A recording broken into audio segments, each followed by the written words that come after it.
ಆಗಿದೆ, ನೋವಿದೆ, ಈಗ ಓಡಾಡ್ತಾ ಇದೆ, ರೋಗ ಆಗಿದೆ. ನೋಡ್ರಿ, ಬೆಳಿಗ್ಗೆ ಅವ್ರ ಮನೆ ಟಿವಿ ಆನ್ ಮಾಡಿ ಪಿಕ್ಚರ್ ನೋಡ್ತಾ ಆರಾಮಾಗಿ ಬೆಳಿಗ್ಗೆನೆ ಏನ್ ಮಾಡಿರ್ತಾರ ಅವರು, ಒಂದೆರಡು ಕೆಜಿ ತಲೆ ಮಾಂಸ ತಗೊಂಡ್ಬಂದು ಚೆನ್ನಾಗಿ ಮುದ್ದೆ ಮಾಡಿ ತಿಂತಾರೆ ಸಂತೋಷವಾಗಿ. ನೀನ್ ಹೆಂಗಿದೀಯ?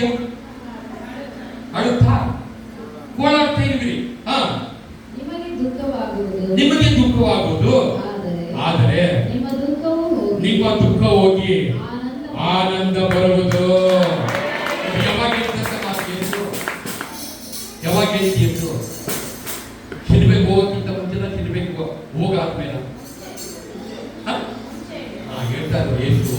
ಶಿಲ್ಬೆಗೆ ಹೋಗೋಕ್ಕಿಂತ ಮುಂಚೆ ಯೇಸು ಹೇಳ್ತಾ ಇದ್ದಾರೆ, ನೋಡಮ್ಮ, ನಿನಗೆ ಈಗ ಸ್ವಲ್ಪ ದುಃಖ ಇದೆ, ಈಗ ಸ್ವಲ್ಪ ಏನಿದೆ, ಈಗ ನೋವಿದೆ, ನಿನಗೆ ಓಡಾಟ ಇದೆ, ಆದ್ರೆ ನೀನೇನ್ ಮಾಡು, ಸ್ವಲ್ಪ ತಪ್ಪು, ನಾನು ಶಿಲ್ಬೆಗೆ ಹೋಗ್ತೇನೆ, ನಿನ್ನ ದುಃಖ ಹೋಗ್ಲಿಕ್ಕೆ ಏನೇನ್ ಬೇಕೋ ಅದೆಲ್ಲ ಆ ಶಿಲ್ಬೆಯಲ್ಲಿ ಮಾಡಿ ಮುಗಿಸ್ತೇನೆ. ಆಗ ಆ ಶಿಲ್ಬೆಯಲ್ಲಿ ನಾನು ಮಾಡಿ ಮುಗಿಸಿದ್ರಿಂದ ಬರುವಂತ ಆಶೀರ್ವಾದದಿಂದ ನಿನ್ನ ದುಃಖ ಹೋಗಿ ನಿಮಗೆ ಸಂತೋಷ ಆಗ್ತದೆ. ನೀವು ಸಂತೋಷ ಪಡೆಯಿರಿ. ನಿಮ್ಗೆ ದುಃಖ ಎಂಬುದಿರಲ್ಲ. ದುಃಖ ಎಂಬುದು ಮುಂಜಾನೆಂದು ಸಂಜೆ ನೀವು ಆಚರಣೆಯನ್ನ ಮಾಡ್ತೀರಿ. ದೇವರ ನಾಮಕ್ಕೆ ಮಹಿಮೆ ಉಂಟಾಗಿ ನಿಮ್ಮ ದುಃಖ ಅಲ್ಲ ಹೋಗ್ಬಿಟ್ಟು ಏನಾಗ್ಬಿಟ್ಟು ಹೇಳಿ, ನನ್ನ ದುಃಖ ಹೋಗ್ಬಿಟ್ಟು, ನನಗೆ ದುಃಖ ಇಲ್ಲ, ನನಗೆ ವ್ಯಾಧಿ ಇಲ್ಲ, ನನಗೆ ಕಣ್ಣೀರಿಲ್ಲ. ಯಾಕೆಂದ್ರೆ ಯೇಸು ಶಿಲುಬೆಯಲ್ಲಿ ನನಗಾಗಿ ಎಲ್ಲವನ್ನ ಮಾಡಿ ಮುಗಿಸಿದ್ದಾರೆ.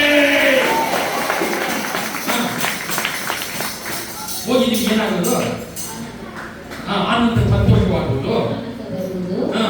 ಒಬ್ಬ ಸ್ತ್ರೀ ಹೆರುವಾಗ ನನ್ನ ಬೇರೆಯ ಕಾಲ ಬಂತೆಂದು ಆಕೆಗೆ ದುಃಖವಾಗುವುದು. ಹಾಗೆ ಒಬ್ಬರು ಪ್ರೆಗ್ನೆಂಟ್ ಇರ್ತಾರೆ ಅಮ್ಮ. ಆ ಪ್ರೆಗ್ನೆಂಟ್ ಟೈಮಲ್ಲಿ ಅವ್ರಿಗೆ ಏನಾಗ್ತದೆ? ಒಂದು ಕಡೆ ಮಗು ಬರುತ್ತೆ ಅಂತ ಸಂತೋಷ, ಇನ್ನೊಂದು ಕಡೆ ಏನಿರ್ತದೆ ಅವ್ರಿಗೆ? ನೋವು. ಆ ನೋವನ್ನ ನೆಚ್ಕೊಂಡು ಅವ್ರಿಗೆ ಏನ್ ಬರ್ತದೆ? ದುಃಖ ಬರ್ತದೆ. ಆದರೆ ಆ ಮಗುವನ್ನ ಎತ್ತ ಮೇಲೆ ಆ ನರ್ಸು ತಗೊಂಡ್ಬಂದು ಆ ಕೂಸನ್ನ ಅವಳ ಕೈ ಮೇಲೆ ಕೊಟ್ಟರೆ ಅವಳ ನೋವಲ್ಲ ಏನಾಗ್ತದೆ? ಅವಳ ನೋವಲ್ಲ ಮರ್ತೋಗ್ಬಿಡ್ತಾರೆ. ಆ ದುಃಖ ಎಲ್ಲ ಮರ್ತೋಗ್ಬಿಟ್ಟು ಆ ಮಗುನ ನೋಡಿದ ತನಕ ಅವಳು ಏನ್ ಮಾಡ್ತಾಳೆ? ಅಳ್ತಾ ಇದ್ರು, ಸಂತೋಷದ ಕಣ್ಣೀರು ಅವ್ರ ಜೊತೆ ಬರ್ತಾ ಇರ್ತದೆ. ಅದೇ ರೀತಿ ನೋವು ನಿನಗಿದೆಯಾ? ನೆನ್ಸೋದು ಚಿಂತೆ ಮಾಡಬೇಡ. ಈ ಕ್ಷಣವೇ ನಿನ್ನ ದುಃಖ ಹೋಗಿ ಸಂತೋಷವಾಗಿ.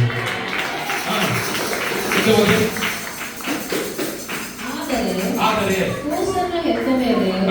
ಲೋಕದಲ್ಲಿ ಒಬ್ಬ ಮನುಷ್ಯನ ಹುಟ್ಟಿದನೆಂಬ ಆನಂದದಿಂದ ಆ ಬೇನೆಯನ್ನು ನೆನೆಸುವುದಿಲ್ಲ. ಹಾಗೆಯೇ ನಿಮಗೂ ಈಗ ದುಃಖವಿದ್ದರು ನಾನು ನಿಮ್ಮನ್ನ ತಿರುಗಿ ನೋಡುವೆನು. ಯಾವಾಗ ತಿರುಗಿ ನೋಡುವುದು ಅಂದ್ರೆ ಯಾವಾಗ ತಿರುಗಿ ನೋಡ್ತೀನಿ? ಈಗ ಯೇಸು ಸ್ವಾಮಿ ಎಲ್ಲೋ ಇದ್ದಾರೆ. ಈಗ ಮತ್ತೆ ನಾನೇನ್ ಬರ್ತೀನಿ ಅಂದ್ರು, ಎರಡನೇ ಸರಿ ಬರ್ತೀನಿ, ಅವಾಗ ತಿರುಗಿ ನೋಡ್ತೀನಿ ಅಂತ. ತಿರುಗಿ ನೋಡಿದ್ಮೇಲೆ ಯಾವಾಗ ಅಂದ್ರೆ, ಅಮ್ಮ, ನಿನ್ನ ದುಃಖ, ನಿನ್ನ ವ್ಯಾಧಿ, ಅದನ್ನೆಲ್ಲ ಆ ಶಿಲ್ಬೆ ನಾನು ಹೊತ್ಕೊಂಡು ಹೋಗ್ತೇನೆ. ಹೊತ್ಕೊಂಡು ಇವಾಗ ಏನ್ ಮಾಡ್ತಾರೆ? ಆ ಶಿಲ್ಬೆಯಲ್ಲಿ ಕಡಿದು ಇಲ್ಲದ ಹಾಗೆ ಮಾಡ್ತೀನಿ. ಆಮೇಲೆ ನನಗೆ ಆ ಶಿಲ್ಬೆಯಿಂದ ಇಳಿಸಿ ನನ್ನನ್ನು ಎಲ್ಲಿರ್ತಾರೆ? ಸಮಾಧಿಯಲ್ಲಿ ಇರ್ತಾರೆ. 3ನೇ ದಿನ ಪುನರುತ್ಥಾನವಾಗಿ ನಾನು ಎದ್ದು ಬರ್ತೇನೆ. ಆವಾಗ ನಾನು ತಿರುಗಿ ನಿಮ್ಮನ್ನು ನೋಡ್ತೇನೆ. ನಾನು 3ನೇ ದಿನ ಪುನರುತ್ಥಾನ ಆದಮೇಲೆ ಮತ್ತೆ ನಿಮ್ಮನ್ನ ತಿರುಗಿ ನೋಡ್ತೇನೆ. ಆಗ ತಿರುಗಿ ನೋಡುವಾಗ ನಿಮ್ಮಲ್ಲಿ ಏನಿರೋದಿಲ್ಲ? ದುಃಖ ಇರೋದಿಲ್ಲ, ನಿಮ್ಮಲ್ಲಿ ಏನಿರೋದಿಲ್ಲ? ವ್ಯಾಧಿ ಇರೋದಿಲ್ಲ. ನಿನ್ನ ದುಃಖ ಹೋಗಿ ನಿಮಗೆ ಸಂತೋಷ ಆಗುವುದು.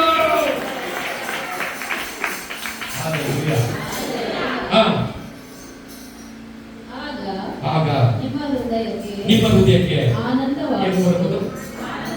ನಿಮ್ಮ ಹೃದಯಕ್ಕೆ ಏನ್ ಬರೋದು? ಈಗ ಈ ಮಾತನ್ನು ಕೇಳ್ತಾ ನಿಮ್ಮ ಹೃದಯದಲ್ಲಿ ಏನ್ ಬರ್ತಾ ಇದೆ? ಬರಲೇಬೇಕು, 100% ಬರಬೇಕು. ಆನಂದ ಪರಿಪೂರ್ಣವಾಗಿರ್ತದೆ. ಯೇಸು ಅದಕ್ಕೆ ಹೇಳಿದ್ರು, ನಾನು ಜೀವವಿರಬೇಕೆಂತಲೂ ಆ ಜೀವವು ಸಮೃದ್ಧಿಯಾಗಿರ್ಬೇಕೆಂತಲೂ ನಾನು ಬಂದಿದ್ದೇನೆ. ಸಂತೋಷ ಒಂದು ದಿನಕ್ಕಲ್ಲ, 2 ದಿನಕ್ಕಲ್ಲ, 3 ದಿನಕ್ಕೆಲ್ಲ. ಆ ಸಂತೋಷ ಈ ಲೋಕದಲ್ಲಿ ನೀನಿರುವವರೆಗೂ ಆ ಸಂತೋಷ ನಿನ್ನೊಳಗಿರುತ್ತದೆ. ಮತ್ತು ನಿಮ್ಮ ಆನಂದವನ್ನು ಯಾರು ನಿಮ್ಮಿಂದ ತೆಗೆಯುವುದಿಲ್ಲ. ಆ ಆನಂದವನ್ನ ಯಾರು ತೆಗೆಯೋದಕ್ಕಾಗಲ್ಲ.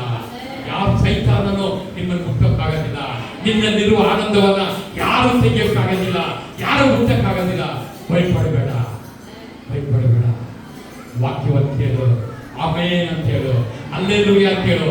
ಈ ವಾಕ್ಯ ನಂದು ಎಂಬುದಾಗಿ ಅದನ್ನು ಸ್ವೀಕರಿಸ್ಕೋ. ಹಲ್ಲೆಲೂಯಾ. ಆ ದಿನದಲ್ಲಿ ನೀವು ನನಗೆ ಯಾವ ಪ್ರಶ್ನೆಯನ್ನ ಮಾಡುವುದಿಲ್ಲ. ಹಲ್ಲೆಲೂಯಾ. ದೇವರ ನಾಮಕ್ಕೆ ಮಹಿಮೆ ಉಂಟಾಗಲಿ. ಅದಕ್ಕೆ ಒಬ್ಬ ಸೇವಕನ ಮಾತನ್ನು ದೇವರು ಏನ್ ಮಾಡ್ತಾರೆ? ಏನ್ ಮಾಡಿರ್ಬೇಕು ನಾವು? ದೇವರ ವಾಗ್ದಾನ ನೆರವೇರಿಕೆ ನಮ್ಗೆ ಏನ್ ಬೇಕು? ತಾಳ್ಮೆ ಬೇಕು. ಏನ್ ಬೇಕು? ಹಲ್ಲೆಲೂಯಾ. ದೇವರ ನಾಮಕ್ಕೆ ಮಹಿಮೆ ಉಂಟಾಗಲಿ.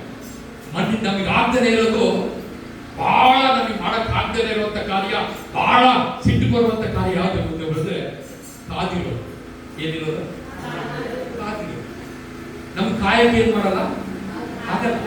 ನಮ್ಗೆ ATM ಹತ್ರನೇ ಹೋಗಿ ಏನು ಆ ATM ಕಾರ್ಡ್ ಹಾಕಿ ಆ ನೆಕ್ಸ್ಟ್ ಏನು ಆಪ್ಷನ್ ಬರೋದು ನಾವೇನ್ ಮಾಡಲ್ಲ, ಆ ಬಟನ್ ಹಾಕಿ ಒತ್ತುತ್ತಾ ಇರೋದು. ಹಲ್ಲೆಲೂಯಾ. ಆ ಕಂಪ್ಯೂಟರ್ಗಿಂತ ಫಾಸ್ಟ್ ನಮ್ಗೆ ಎಲ್ಲ ಮಾಡ್ತೀವಿ. ನಮ್ಗೆ ಏನ್ ಮಾಡಬಾರ್ದು, ಕಾಯಕ್ಕಾಗಲ್ಲ ನಮ್ಗೆ. ಹಲ್ಲೆಲೂಯಾ. ಕರ್ತನಿಗಾಗಿ ಕಾಯುವನು ಅವಮಾನ ಹೊಂದೋದಿಲ್ಲ. ಅವರು ಏನ್ ಹೊಂದುತ್ತಾನೆ? ಯೆಹೋವನ ಆಶೀರ್ವಾದ ವ್ಯಸನವನ್ನು ತರೋದಿಲ್ಲ, ಅದು ನಮಗೆ ಸಂತೋಷವನ್ನು ತರುತ್ತದೆ. ಹಲ್ಲೆಲೂಯಾ. ಕಾದಿರಬೇಕು. ಏನ್ ಮಾಡ್ಬೇಕು? ಕಾಯ್ಬೇಕು. ಹಲ್ಲೆಲೂಯಾ. ದೇವರ ನಾಮಕ್ಕೆ ಮಹಿಮೆ ಉಂಟು. ಏನ್ ಮಾಡ್ದ ರಾಮನ? ಏನ್ ಮಾಡ್ದ? ಇಷ್ಟ ಇರ್ತರು ಸಿಟ್ಟಿನಿಂದ ಹೋಗಿ ಏನ್ ಮಾಡ್ದ? 7 ಸಾರಿ ಹೋಗಿದ್ದ. ಈಗ ಅವ್ನ ದೇಹ ಹೆಂಗಾಯ್ತು? ಏನೇ ಆಯ್ತು? ಮಗುವಿನ ದೇಹ ತರ. ಇನ್ನೊಂದು ತೋರಿಸ್ತೀನಿ ನೋಡಿ. ಈ ಔಷಧ 6ನೇ ಅಧ್ಯಾಯ ಯೆಹೋಶುವ. ಯಾಕಂದ್ರೆ ಈ ವಾರ ಬರವಾರ 2 ವಾರದಲ್ಲಿ ನಾನು ಈ ಟಾಪಿಕ್ ಮುಗಿಸ್ತೀನಿ.